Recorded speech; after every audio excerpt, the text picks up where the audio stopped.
So what would I say to someone who has tried hard and failed? I think the most important word in the English language is the word try. I think the most important sentence in the English language is try again. It presumes that the life of try is going to involve a lot of failures and a lot of setbacks. Faith means trying. I think trying requires faith.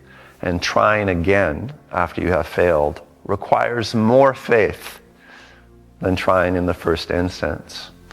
Overcoming failure takes a tremendous amount of faith.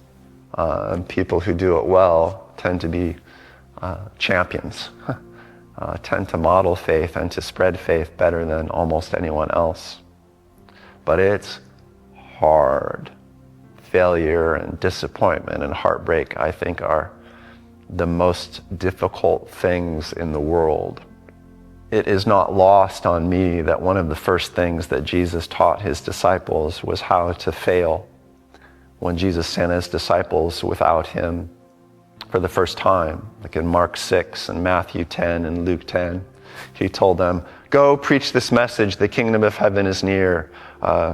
Heal the sick, raise the dead, cleanse the lepers, cause the blind to see. Freely you receive, freely give." All very inspirational commands.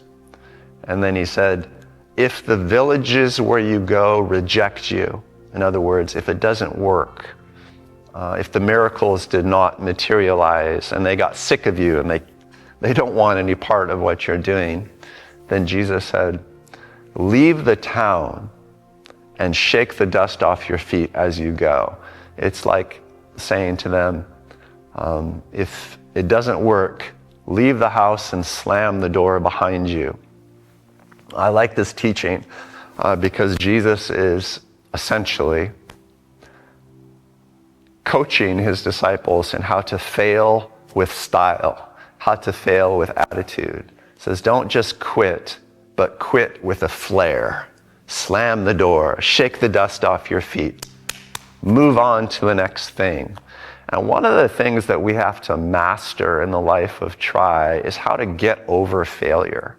And the best way I know to let it go, to put failure in the past, is to have a little attitude about it. Is to say, well, that didn't work. And to say it with force, to call a failure, even to celebrate it.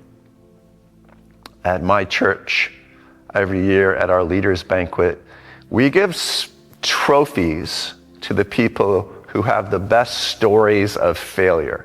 The biggest failures of the year, we give trophies to those things.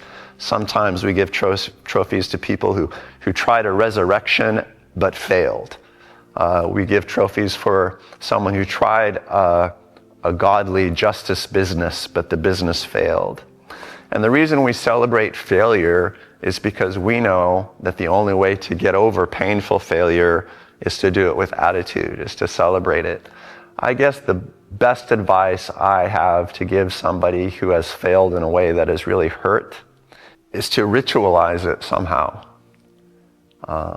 Is to make a big deal about the failure, to acknowledge the pain and to hold it up to the Lord, to be public about it. To confess it and to acknowledge that the life of faith involves such failures. It's a normal part of everything. And if you have a community of people who help you recognize your failures, it often takes the sting out of them. I mean, they hurt, but they don't haunt you quite so much anymore. And it allows you to shake the dust off your feet and to slam the door and then to move on to the next thing to try, and then the next thing to try, and so on. Fail with attitude.